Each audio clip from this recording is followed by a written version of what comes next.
First, I want to introduce myself. I am Jane Dunk. I'm the operations manager at the League of Women Voters of Colorado main office. This is Thalia, who normally would be have this meeting, but she is out of town. So I'm going to be a fill-in, just moderator. Um, so this evening's presentation is going to be by Carol Mervoka, and I apologize. I should have asked to make sure I knew how to pronounce your name before we started. So hopefully I did that correct. And she is going to be talking about for-profit healthcare in the United States. There's quite a few people this evening, so if you could all please remain on mute. If you have questions, there will be a section for questions towards the end. We'll let Carol get through it. You can, when it's time for questions, feel free to use the chat option, and I will keep monitoring that chat. And at the end, you can raise your hand if you understand how to use that feature. If you don't have any questions or thoughts, Carol, are you ready? I am. So I'm really Wonderful. greatly honored to do this presentation tonight. I hope it's going to be informative to you. I'm a retired family practice physician. I lived all my life in Albuquerque until a few years ago when I moved to Salida, Colorado, and I joined the League of Women Voters in 2019. And I've been on the leadership. I really, really love the League of Women Voters. Um, as I said, I'm a family practice physician. I was in private practice initially, and then had a change in my personal situation. So I started working with the New Mexico Department of Health, and I had various roles there, but it was really an informative time. And I was there for 11 years. Then after I left there, I went back into private practice doing exclusively geriatrics and hospice medicine. So I retired in 2015 and moved to Salida in 2019 and really, really enjoy living in that beautiful mountain community. So I'm going to put my slides on.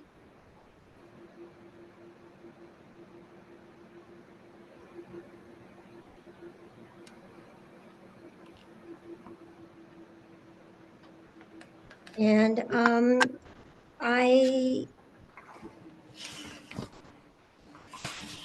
so I'm going to make a disclaimer. What I'm going to say tonight is based on a lot of time that I spent in roles outside of practicing medicine. I was fortunate to be the president of our medical society, and I did a lot of work with an independent practice association, working with a couple hospitals in Albuquerque. We had tons of economists come in and talk to us about what we were trying to do. And it has always fascinated me why we have not been able to get healthcare reform in the United States. So this talk is my education, my personal education on what I've been able to glean from various and sundry books. So I hope it's going to be informative to you because I know everyone's so interested in and is trying to get House Bill 241075 through the Appropriations Committee right now. Um, and the one thing that I want everyone to understand is that I feel very strongly that healthcare reform has got to include the craziness of what people are allowed to charge for different healthcare services. And so as we go through this, I'll convert you to that idea too. We can't make this healthcare system work if we continue to have the craziness in pricing that, and we have to also get a lot of reform in the insurance industry. And I'm very much for a national health care insurance plan. So I don't want anybody to think I'm not. What I'm asking though is that we look at how crazy our charges are in our healthcare community and the basis for how that has been able to evolve. So that's basically what I'm going to talk about tonight. Um, my objectives, there's an incredible book. If any of you really want to delve into American medicine, it's called The Social Transformation of American Medicine. And I particularly liked it because This is a sociologist who has looked at how the profession of physician directed medical care has evolved in the United States. The other thing that I read that just amazed me because of the scope of this man's book, it's called The Ecology of Healthcare. And it really delves into every single solitary piece of healthcare. And he's doing it from a business background. He has an MBA and healthcare business, and its function is very much his career. And then I'm going to review the three major legislative initiatives that did or did not lead to a different system. And then I'm going to hope, I don't know if you know about the Swiss cheese model, but it's a model that I use in trying to figure things out. So those are the objectives. We'll see if we can get through them. So the gentleman who wrote this is, his last name is Starr, and he won the Pulitzer Prize for this in 1984. However, it has been updated to 2016. The book is very unique in scope because it is written by a sociologist.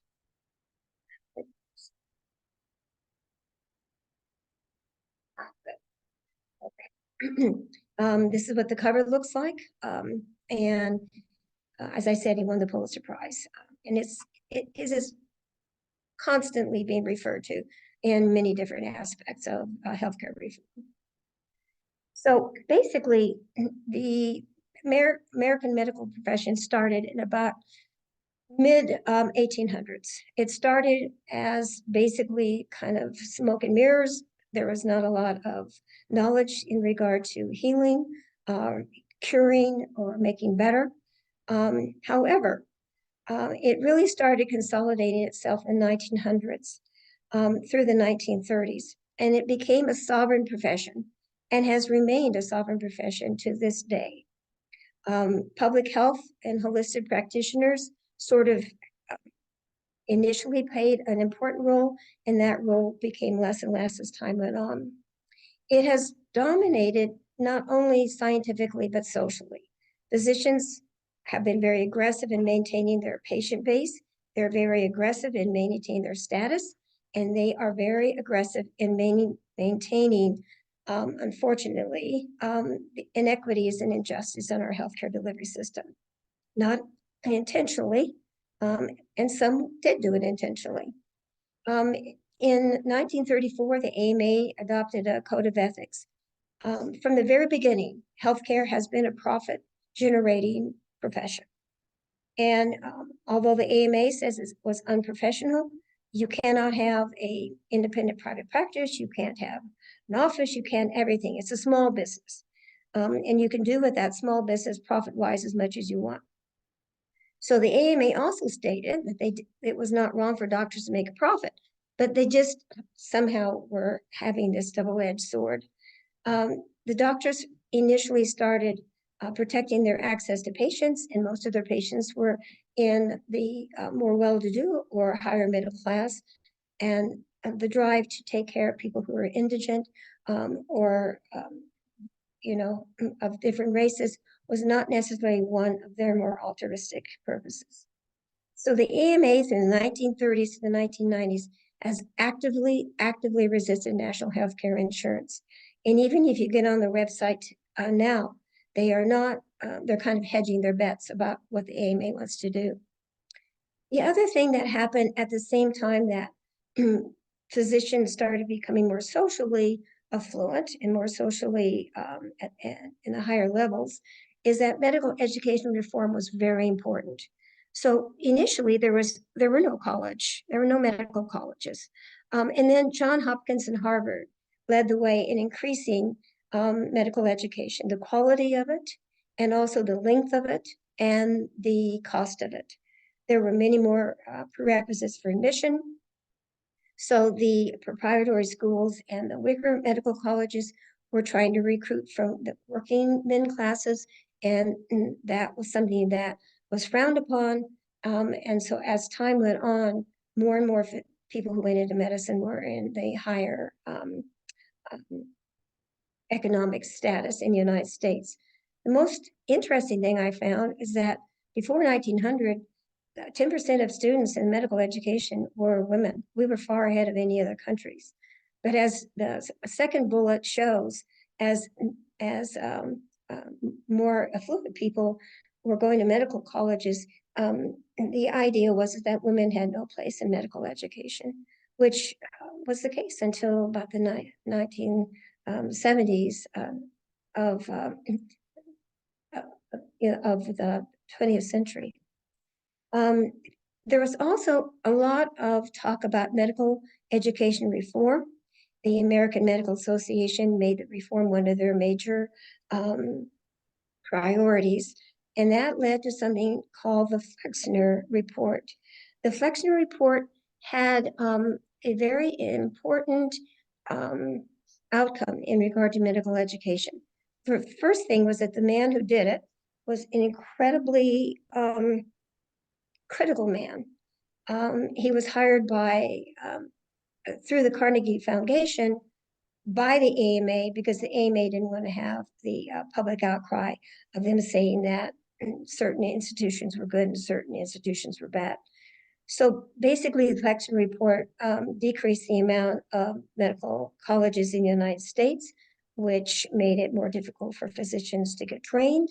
So there were less physicians at that time. That also solidified the sociology of physician status. I just read in the New York Times an article about the Flexner Report on the education of Black physicians in our country. Only 2 of the 7 historically Black medical colleges were deemed worth developing. That was in Nashville and in Washington. And as a result, this article estimated that about 35,000 Black physicians were never educated because of the Flexner Report. So as the colleges decreased in number, the graduates decreased in number also. And also the medical education, the financial part of medical education increased. So basically, we are facing the same problem right now in the United States. We don't have enough primary care physicians because we never have particularly developed a strong primary care model. And in addition to that, the average cost of medical school in our country right now is in excess of $200,000. If you guys saw the beautiful contribution that the woman in New York made, she gave Albert Einstein School of Medicine $1 billion. And for the rest of the students' lifetime at Albert Einstein, they will have free tuition. And after they were interviewed, they just said it's going to completely change how they're going to be able to enter medicine, where they're going to practice, and they hope to be able to give back to the community. So we still don't have enough primary care physicians in the country. We have high education, and all of that stemmed from the Flexner. The other thing that happened as the time the medical education and the socialization of the physicians is that hospitals started to become more and more important in the delivery of healthcare. So after the Civil War, we had the professionalization of the nursing, but we also had an important advent, and that was chloroform. So chloroform allowed physicians to do more time doing the surgery. And so hospitals started basically as surgery centers. And surgery enjoyed a spectacular rise in prestige and accomplishment during this time.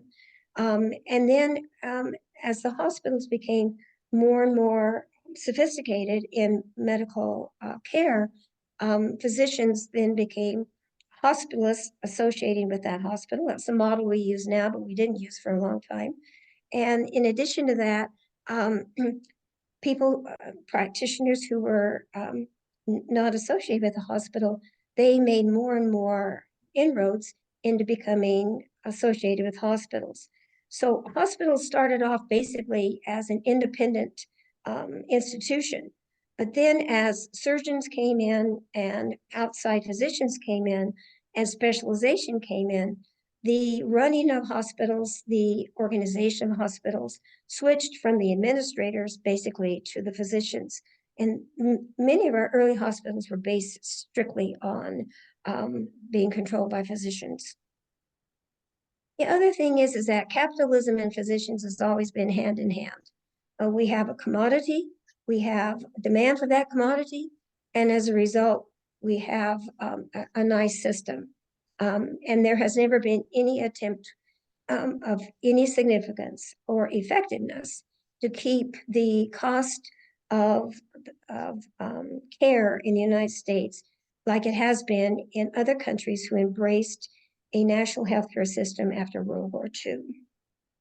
And also after the turn of the 20th century, there was a lot of opposition of any corporate intrusion into the practice of medicine by physicians. They did not want any intermediary that might keep profits down, and they absolutely did not want any third party involvement. And they felt that they had, and I believe as a physician I had, a very personal relationship between them and their patients. But that strong, never-ending movement to keep that relationship has left physicians in charge for a long time, and at the same time has really completely tapped down any movement for a national healthcare system, in my opinion. And then the other thing that has is that there's no commercialism that was allowed in medicine. And as a capitalist economy, commercialism goes hand in hand with business. Well, we have never developed the business model as accepted by the American public or physicians. And we have never had any integrated organization within the physician system until the turn around 1985 and 1990. And at that time, which I lived through as a independent practitioner, HMOs came in.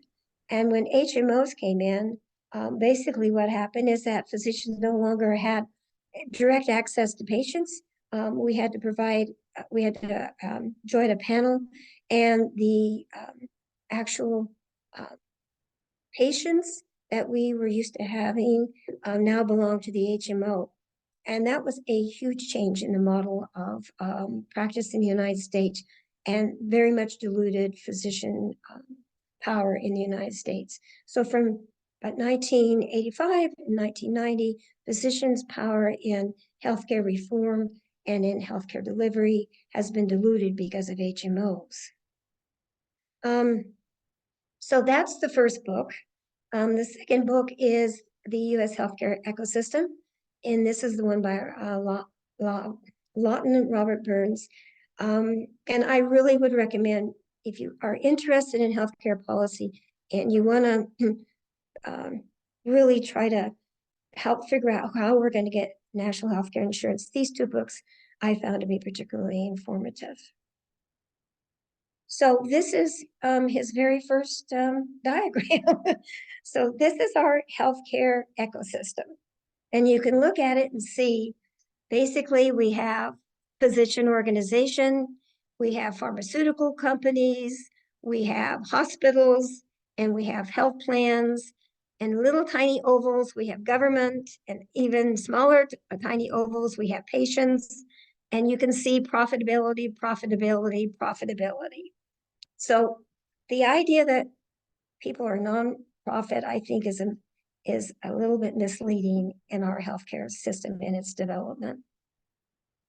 The other thing is that physicians still dictate a lot of healthcare, and that is we see patients, we make diagnoses, we have to have testing in order for those diagnoses to be solidified. We have a lot of different modalities of care that includes pharmaceuticals, durable medical equipment, and so on and so forth. So today, the healthcare professions number over 220. and that's physicians plus 219. Physician medical specialties have risen from 10 to over 110. And I didn't have this in the slide, but the ratio of people who support a physician has increased from 0.5 to 4.5 right now. So you can see we are an incredible ecosystem of healthcare individuals. And we have tried to do reform movements, but they have been largely unsuccessful. We'll talk about why that has happened in a little bit. It's a Byzantine system. It's virtually unknown to laymen. And it's very, in many ways, it's virtually unknown to people in the healthcare system. And it's very resistant to externally imposed solutions. And historically has not been too sensitive to the needs of patients. Certainly, as we evolve with more and more health plans, more and more this, more and that, our patients are lost in all of the shuffle of all the different parts of the ecosystem. And it has never been subject to any effective system of cost control. And that's very, very important for healthcare reform. It's the largest, I found this staggering to me. It's the healthcare ecosystem is the largest employee in the United States. And that comes from many different studies. It consumes between 17 to 18% of the nation's gross domestic product, which is about twice of other similar countries. It does not operate in a market economy. And in addition to that, it really does not operate in any way to have good outcomes for our citizens. We are not even in the top 10 for most of the most important health outcomes as other governments and other countries are. There's no bargaining power. It's very fragmented. And I went to a continuing medical education where a healthcare economist from Vanderbilt University gave an incredible presentation. And his presentation was called Price Matters. And what he did is he did a breakdown on healthcare prices in 2018. And what the RAND study, which he quoted, showed that commercial insurance paid an average of 290% above what Medicare allows. And there's a significant price variation across regions. We already know that about the Dartmouth study. And there was a 446 variation of like services. And this is an area that we do not look at when we look at healthcare reform. We've got to get a uniform price that has some variability depending on you're rural or you're urban, you're in one part of the country or you're not, what the average per capita income is. All of those things can be blended in. But when you see these kind of studies, it really staggers you to understand that we don't have any control over prices whatsoever. And somehow that's going to have to be allowed in a national healthcare plan, I think. So here's a little bit about how much we spend. We spend a lot of money, and we don't get a lot for that money. And I'm just going to let you read that, and we're going to go on quickly here. So hospitals account for the largest portion of healthcare expenditures. Hospital billing is perversely obscure, and hospital bills are the #1 reason for personal bankruptcy in the United States. I mentioned that I live in Shady County. We have one hospital that we have to have a good relationship with, and it's a rural hospital. However, a friend of mine recently, because she could not afford the family plan of where she worked, her husband, who had type 2 diabetes, who was insulin dependent, he had to go in for an amputation after an undiagnosed infection of his great toe. So I told her, don't sign anything because you have to make certain you're going to know what they're going to charge you. So at the end of that procedure, which was 30 minutes in their operating room, which was done as an outpatient, they charged her $15,000, which was 3 times what a hospital should have charged. And then he got a second infection and he had another amputation. So that was another $15,000. So this couple who couldn't afford a family insurance plan now is in debt for $30,000. And when they were not able to pay it in 3 years, the hospital made them take out a 12% loan. This is what I want to stop happening in this country. Many other things I want to stop, but hospitals doing whatever they want in regard to non-insured people, I think is one of the travesties of our healthcare system. If any of you want to look at regional changes in charges, look at the Dartmouth Atlas. You can get that online. It's very informative, and it talks about the incredible range of healthcare charges depending on where you're practicing medicine. And again, I think it's important for people who want to do healthcare reform and are looking at healthcare policy that you look at the Dartmouth Atlas. It's quite staggering. I also want to mention that there was a attempt by President Trump in June of 2019, and that was done at the insistence of this guy from Nashville and a couple other people. And they wanted to start looking at hospital transparency for charges. And President Biden, so Trump signed it, and then President Biden signed it. And basically, what it says through a CMS, through a CMS ruling, is that all hospitals, no matter how big or small you are, where they are, have to have on their website a access for the public to see what their charges are. Most hospitals do not, or it's so obtuse that nobody can figure out what it is. But it's, again, wherever you are and you go to a hospital, go and look what the charges are, and then what you are charged, what they say they're going to charge and what you're actually charged is quite interesting, to put it mildly. So the guy who wrote the U.S. healthcare ecosystem, so this is his idea of the way forward. Resignation. Spending outpaces income and the system fails. We had a visiting economist from Columbia come and talk to our medical society in 1990. And he said that the healthcare industry cannot continue growing. It's going to meet $1 trillion. And when it hits $1 trillion, it's going to implode. Well, that did not happen. So basically, spending grows at current pace as long as the real income grows. We have better targeted strategies. We can count on small steps which have not worked. We can hope for the big one. We can hope and try to instigate a single payer plan, Medicare for all, or national health insurance. And so right now in Colorado, we're trying to do a single payer plan through House Bill 1075, a study of a single payer plan. I'd like to introduce you to something that I think is incredibly important. This is called the Swiss cheese model. Human Error was written by James Reason.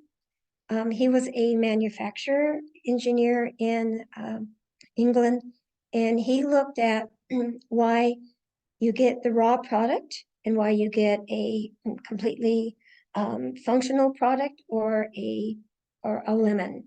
So you can start with a car, you can either get a car that works and everything is hunky-dory, or you can get a car that's a lemon. This has been taken by many different businesses, including the healthcare business. James Reason's Swiss cheese model is the whole foundation of the medical safety program that was instituted in hospitals after the Institute of Medicine said that 98,000 patients died each year because of medical errors in hospitals. So the Swiss cheese model has the concept that there are different compartments of a process.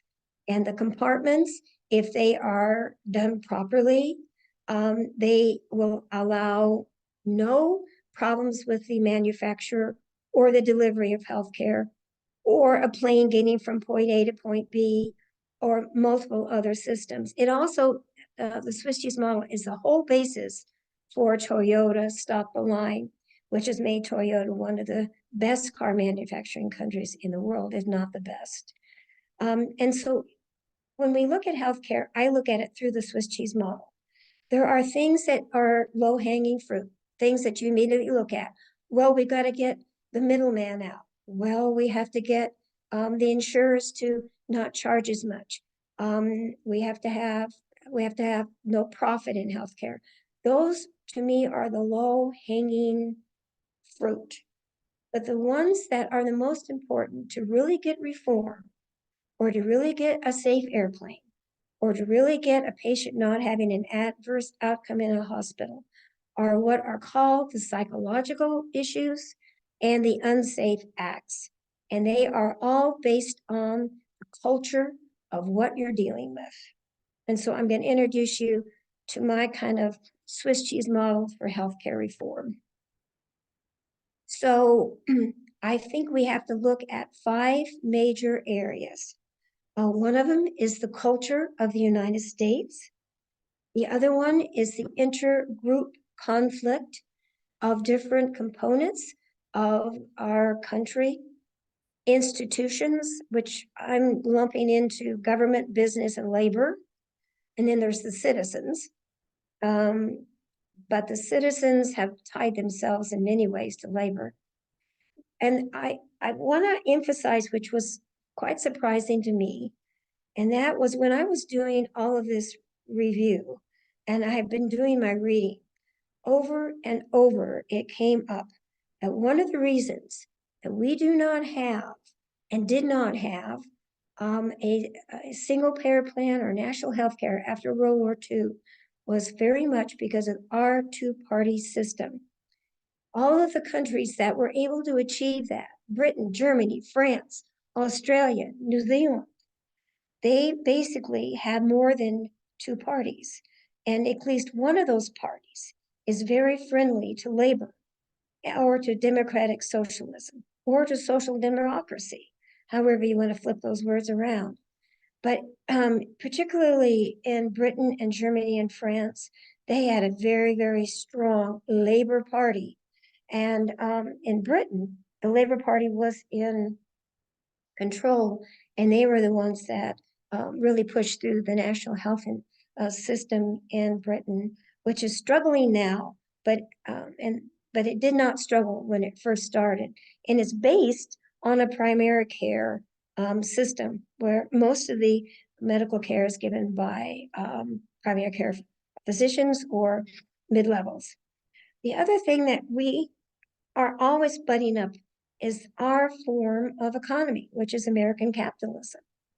So when you look at the times when we really have had healthcare reform, it's at a time when the US economy or the citizenship of the US economy has been in a particularly kind of uneven cycle. The healthcare system is entrenched in capitalism. It's based and predicated on profit. And stakeholders change their position regarding universal health care depending on the economy. So the stakeholders are very important in healthcare reform, and we're going to talk a little bit about them in the next couple of slides. So one of the things that has been mentioned again in economic texts, in sociology texts, in healthcare texts is that America feels that we have an exceptionalism, and our American culture has upheld values of personal responsibility. Personal responsibility is very much the fabric of our citizens. And freedom and skepticism of government is also a fabric of our citizens. And Americans have historically been unwilling to subsidize others' health care. And I think that's an important point to make, and I believe it to be true. I'm sure people can argue with me on that, but I think we have a basic inherent resistance to public welfare. to a public welfare state. The other thing that has kept us where we are as a culture is our history of institutional racism. We couple race and government subsidy. Many people say, well, I don't want to subsidize those people. I don't want to subsidize someone who's poor. We don't have a sense of taking care of others as much as other countries. Not that we don't, because we definitely do. But not to the extent that I think we're willing right now to push healthcare reform forward. And we also have historically, especially during the Great Depression, many Black citizens were just totally excluded from government benefits. And we also have an ideological rigidity. I think that's part of our culture. We don't want socialism in our healthcare system.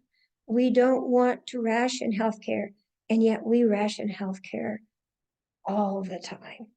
So, which other countries don't because of their universal health care. But those three things I think are very important for us to think of. Those are the ones in the Swiss cheese model that are not as apparent. But I think we have to look at them when we're trying to gather all of the people that we can on our side to try to do healthcare reform. And there's always intergroup conflict. There's conflict between the state and the federal governments. There's conflict between small and large businesses. There's conflict between political entities. We are in probably one of the worst conflicts of any time in our country. There's conflicts between unions and businesses. And we tend to look at our own self-interests. And so if we could put our self-interests aside enough, we might be able to achieve what we want. Um, and the, and we do have a class system in the United States. We don't necessarily want to look at it that way, but unions have really been the main way that the common man has been represented in our country. So the development of unions after World War II and their changing alliance with business and employers has played a huge role in preventing universal health care. So I'd like to talk a little bit about that. After World War II, and right at the time after World War I even, but even more so after World War II, unions wanted a universal healthcare system. But as they were trying to get more and more benefits for their employees, they had to work more and more with businesses. And instead of butting heads all the time, they found that if they were able to work along the lines of commonality, they were able to get better benefits for their employee members. And as that became more and more important, unions started backing away a lot from universal health care. Collective bargaining after World War II was instrumental in developing this alliance with the businesses. Government institutions. I found this quote, American federal system of checks and balances is so arduous that sweeping reform is impossible. I hope that's not true. Historically, the US has been able to develop and enable and implement social policies except under very special circumstances. So I want to talk about three of the times that there has been and two successes and one failure. And that was the Medicare-Medicaid Act in 1965. This is really, to me, one of the most important examples of how different people came together to allow the Medicare-Medicaid Act in 1965.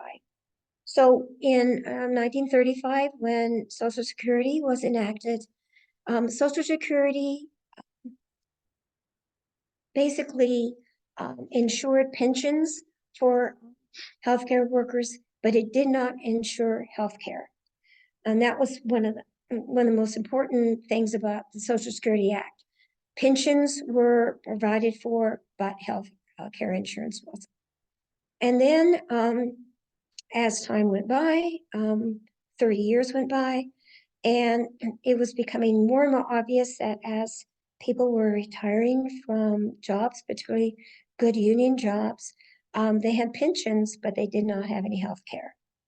And business were being asked to pay for their health care, and they were balking at it. So many people went from being given good benefits to having no health care when they retired. And that was one of the biggest movements to get people along the lines of agreeing to a concept of a government-sponsored healthcare program for the aged. I'm aged, so it's basically that's how it started. The other thing was is that it was obvious that healthcare was too expensive and was not available to people who were disabled, to people who had lower socioeconomic status in the United States. And so those two movements were brought along the Medicare and Medicaid. For myself, I basically was in my third year of college in 1965, and I was out protesting against Vietnam. There was a lot of unrest in this country, and as a result, there were a lot of different forces that were moving together that was going to allow Medicare and Medicaid to be passed. But um, I want to go into some aspects of our country that were very much not aligned with that movement. So the health insurance were basically, they were opposed to Medicare, but they were not actively opposed. They were silently lobbying, but they were not out doing political campaigns, talking to a lot of different people. They were opposed, but they were quietly opposed. And that was healthcare insurance. So keep that in mind. Those were the insurers. Um, the other thing was is the American Medical Association was vehemently opposed to Medicare and to Medicaid. And the reasons for that is that they felt that private um, healthcare could provide insurance. And they even proposed a program of their own called elder care. But basically, the AMA in this case was sidelined by the reformers. The other thing is that big business basically was silent on this. They were not at all opposed to having government intervention. And this was a time when government was much more involved in the day-by-day aspects of the American citizen. And so big business was not opposed to this. Small business were vehemently opposed because they did not, they just didn't know how they were going to be able to afford what they felt Medicare was going to require. Now, labor at this time, it prioritized health insurance for its retirees. So we had an alignment of government, we had an alignment of citizens, we had an alignment of labor unions, we had silent big business and silent healthcare insurers. And as a result, Medicare got passed. Medicare Part A was paid for by taxes. Medicare Part B was voluntary and is paid for by our Social Security checks. It's removed from our Social Security checks, and Medicaid has been paid by block grants from the federal government to states, matched by states, and the amount that the states get is based on their per capita income. So business institutes, basically employers' policies and practices have really profoundly affected healthcare in this country. And as a result, they've gone through, I can't tell you how many machinations of changing it and nibbling around the system. But basically, most of our private healthcare is paid for by employers. And The Clinton system tried to mandate that, and it was one of the reasons it failed. But business institutes are really, really very much pro-private, and they have never wanted universal healthcare system. So if you look at the Swiss cheese model, somehow businesses are going to have to come around to look at the cost advantages of going to a single payer plan. And right now, they have never been there, and I don't think they are there right now. So labor institutions, I kind of Googled how many labor unions there were in Colorado, and there are a lot. They represent a variety of professions. They certainly aren't as strong as they were in the 1940s, 50s, and 60s, but they still represent quite a few people in Colorado. And as you know, we had a pretty active labor strike season in 2023. So I think labor unions are something that would also be a place to look for consolidation and advocacy when you look at healthcare reform. Okay, so I'm about done. So back to the big hunk of cheese. I think, why do we really want universal health insurance? I mean, you can look at all the statistics that you want about how it's going to be better. But universal health insurance to me means justice, equity, diversity, and inclusion. And I think that we really, as a country, have a long way to go in regard to that. So we want universal health insurance. We are going to have to seriously look at how we're going to provide that to our citizens. And it's going to take, I think, a complete rethinking of how we have primary care and specialists working together and trying to keep healthcare costs down. And I'm hoping it will change the inconsistencies. Will it decrease the overall spending on healthcare in Colorado? It will, because our first, our financial plan that was done in 2021 said it would decrease about $2 billion, I think. But I am advocating that that's not enough. We have to get prices down. We can charge whatever we want, and there's very little pushback on how much we charge. And it is, in most cases, 2 to 3 times more than what other countries allow to be charged. And then I think, as a state and as a nation, can we truly embrace caring for our fellow citizens? To me, that's the culture change that needs to be really looked at. And then if I had my druthers, I think I would try to get a third party political party in the US, which is a pie in the sky, but I think it has some validity in what I've read. So I think I'm done. I'll get off the screen, get back to my picture, and any questions? I'm sure you guys have a lot of pushback because this is kind of a radical presentation, but it's my presentation for what it is. Thank you very much, Carol. That was really, really interesting. I'm going to turn my video off because my internet is unstable. But Maddie Jacobs has a question. Hi, Carol. And you're I'm still Madeline on mute, Jacobs. Maddie. Oh, no, I'm not. Shoot. Can you hear me? I can hear you. Oh, good. Yeah, I have rural internet issues. I live in Fremont County. I actually practiced family medicine here for 30 years, and I'm now working full-time on healthcare reform. And I'm on the board of the Foundation for Universal Healthcare and chair medical professionals for Universal Healthcare. Thank you for your talk and pretty good history.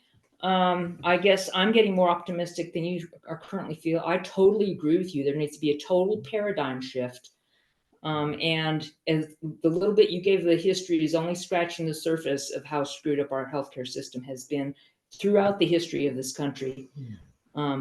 So thank you for that.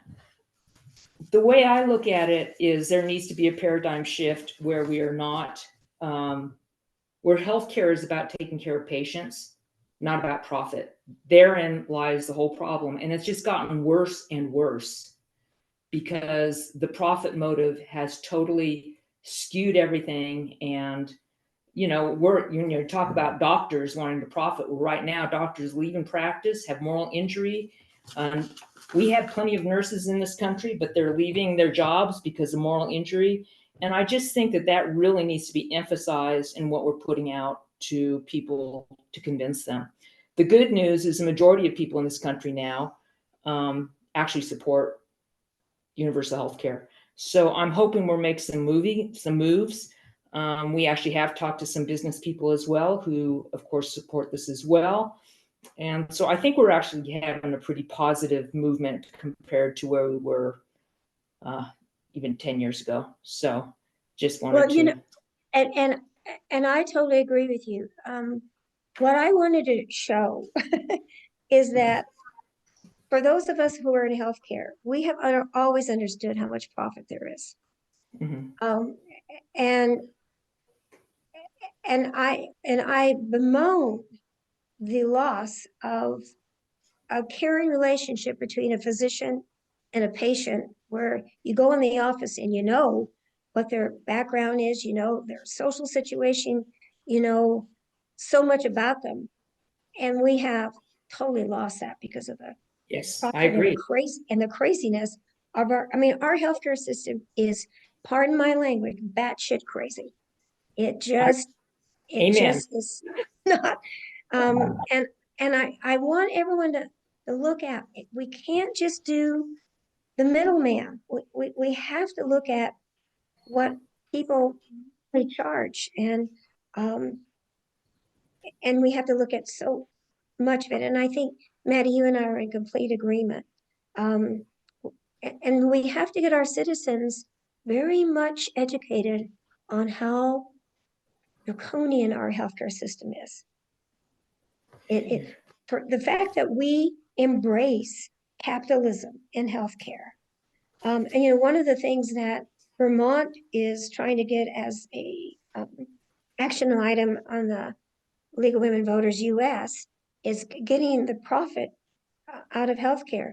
To me, these private equity companies are nothing more than an extension of the fact that we have never come to grips with how much profit we can generate in this country through healthcare. And so, and nobody pushes back. And so as a result, these private equity companies are looking at, well, why not? And they are absolutely doing horrible things to our healthcare industry. Well, I think there is Maybe happily. Go ahead. I'll shut up. No, I'd love to talk to you. that's okay. There's Barbara Peterson said, do you have an opinion about the Vermont position on the privatization, reestablishing healthcare as public good?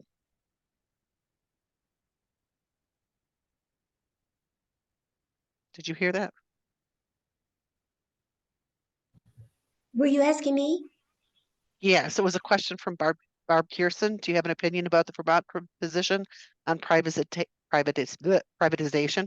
about that. I mean, I do, but I think it's what they're talking about has been going on for 120 years.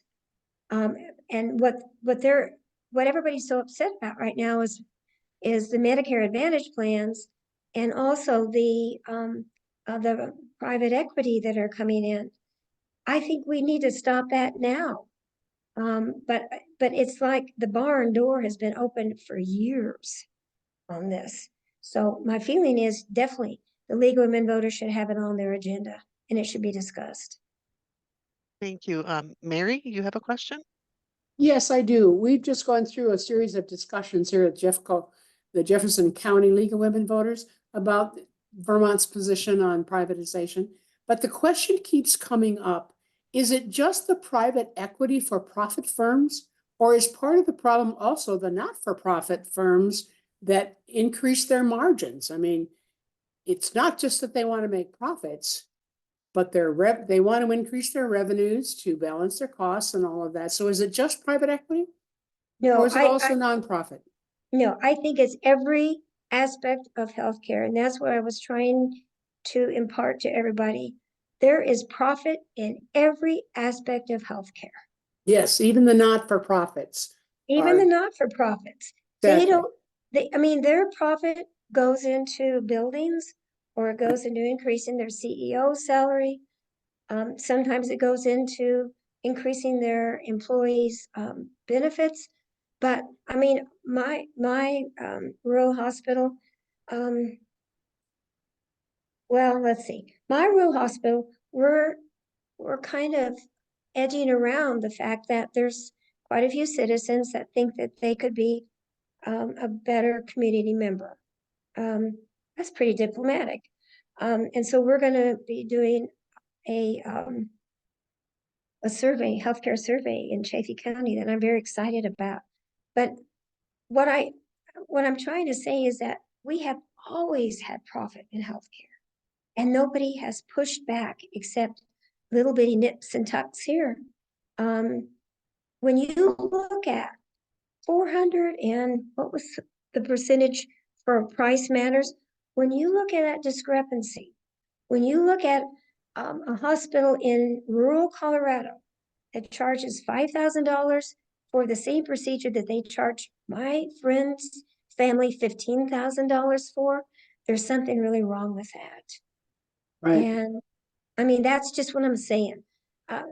So if you want to look at just these little bits and bobs, you're not looking at the whole picture. And we need to look at the whole picture. Another question that comes up in our discussions here is, okay, so let's not do privatization. Let's not even do the not-for-profit contracts for healthcare. So what's the option? The option is government provision of healthcare. And people get a little nervous about that. Oh, they're very, I mean, that's socialization. We're going down the right, we're going down the path of socialization and rationing healthcare. One of the things that I think, I mean, I read the 2021 report very thoroughly once, and I haven't read it recently. But if we're going to get public and private, we're going to have to do a lot of benefit packages that's going to make this work. Otherwise, I think we could bankrupt any state that goes down the road of taking on this single payer plan. Yeah. I mean, it's huge. Oh, let me go back. May I go back? I forgot to mention. So Medicare got passed, Medicaid got passed. So why didn't the Clinton plan get passed?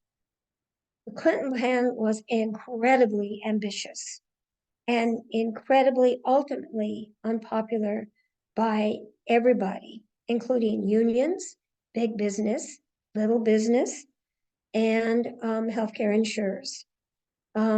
They were going to take our healthcare insurance model and change it virtually at every level, including Medicare and Medicaid. It never got by. It never even got onto the floor. So why did Obama's plan pass? Well, Obama's plan passed because this country was reeling from a huge economic downturn where we bailed out banks. And the general consensus was we bailed out the banks, but we didn't bail out the citizens. And so his healthcare reform was very much his political astuteness. The capitalism had failed. Basically capitalism had come as close to failing as it actually in many ways as it did in the 1930s. So there was this general consensus. He was a good politician. He had the backing of the unions. He had the backing of big business, and he certainly had the backing of the insurers. So, and the reason for that was because this country was in such an economic down, and there was a big push by citizens of this country. Okay, you've taken care of the banks and so on and so forth. you need to start taking care of us. So we had a particularly interesting set of circumstances that were there in 1965. They were not there in 1993, but they are there for the Affordable Care Act. How can we bring those circumstances together? My feeling is we look at the Swiss cheese model and start getting coalitions and figuring out what we're going to do. I am so, I mean, I just don't understand how this can all be done because I'm not smart with policy and stuff like that. I just know that we're in a mess. So we have gone over a little bit in time, but we do have a couple more questions that I 3 more people here, and there's one online. So if we get through those questions quickly, and then we can let everybody have their evening back. But it was a very interesting discussion. We very much appreciate you coming and talking to us. But Eileen, did you have a question? Sure. I'll even video myself. So yeah, thank you, Carol. Your presentation was wonderful. The history was great, and I don't think anything you said was very radical. And just to give you a background on myself, I became a PA as a career change after 17 years in corporate America, hoping to get away from greed. So then I worked for 17 years for a community health center with uninsured, and then 2 years with IHS, where everyone has insurance. And I agree with you on the political climate changes. And also, I feel like we need to get money out of politics. You know, if we had publicly funded elections, I think the real issues could come to light. And, you know, all these huge donations by, you know, insurance companies. And I'm also active in the Colorado Foundation for Universal Health Care. So I just wanted to, I'm going to put in a plug for this House Bill 241075. I'm active with the Colorado Foundation for Universal Health Care. We're hoping it's going to go to Appropriations Committee in the House shortly, and then it'll be up for a full House vote. So I can paste a link in the chat where people, through this Capital Watch program, you can just click on the link, put your letter, and it'll go in batch through the Colorado Foundation for Universal Health Care, if that would be okay with everyone, because that bill will allow a single payer universal health care system to be studied, if it's feasible to implement, how it would be managed in Colorado. And, you know, hopefully we could be the first state eventually to get single payer. So is that okay with you if I put the link in to support Bill 810? Of course. I mean, okay. yeah, no, I've been following it. You know, I'm on the Legislative Action Committee for the League, and so I've been following some bills. And it's fascinating to me who opposes these bills. So here's an example. We need more, this can be real quick. We have 23 counties in Colorado who are labor and delivery and prenatal deserts. 23 counties don't have access to physicians, PAs, whatever. And they wanted to get midwives. They wanted to get midwives involved. So the one healthcare organization that's opposing that is the Colorado Association of OBGYNs. You know, we can't quite get along. I don't know. Okay. Barbara, did you have a question? Well, I just wanted to thank Carol. I was muted because I did something stupid. And so I had so many questions as you were going along, and I'd love to get an opportunity to talk to you about so many of the different points. I just wanted to put in a plug for Vermont. So if any of the comments here tonight have been so positive, if there's any league that hasn't yet told Vermont that they support it, or if they still have concerns or questions about it, I just wanted to invite everybody to get in touch with the Vermont League. And I'm with the Special Healthcare Reform Special Interest Group for the League, and we're helping them to disseminate it. So I hope you've gotten materials from them. If not, I don't know how to get it to you, but I'll get it to you, Carol, and they can get it to No, you. I've listened to their presentation. Our Chaffey County recommended that it come onto the agenda for the League of Women Voters US. And Jane, didn't you guys discuss that at the board level? Repeat that question one more time, Carol. I was looking at the chat at the same time. Haven't you discussed getting the Vermont issue on the agenda? That we support that, Colorado supports that? As far as what's going on with Vermont, I have heard of it. But I will have to check my notes to see how much was discussed. Okay, because Chaffey, I went to their presentation and we recommended that the League of Colorado support that. Well, we'd All also, right, Okay. thank you. Thank you. We would love to also have local leagues. We have only 3 or 4 of them from Colorado, whereas there's so much good universal healthcare activity going on in Colorado and anti-privatization. So that would be great. Thank you. Yes, Just for your information, the I have- Jefferson County League of Women Voters also suggested that that be on the agenda for discussion at the US. Which one was that? Jefferson County. Yes, I have Jefferson County. I have Jefferson, Gunnison, La Plata, and Larimer. and Okay, Chaffey, thanks. All right. We don't and have Chaffey, Chaffey.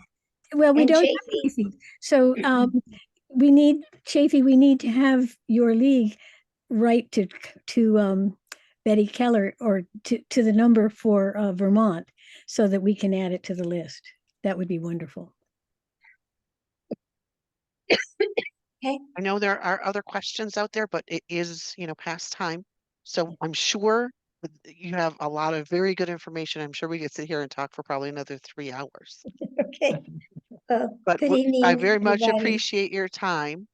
Mhm. Carol, it was a really informative presentation and we all very much appreciate it. I want to thank everyone for coming this evening. There will be the video will be up online within the next day or two. And I hope you all have a wonderful evening. Thank you. Thank you.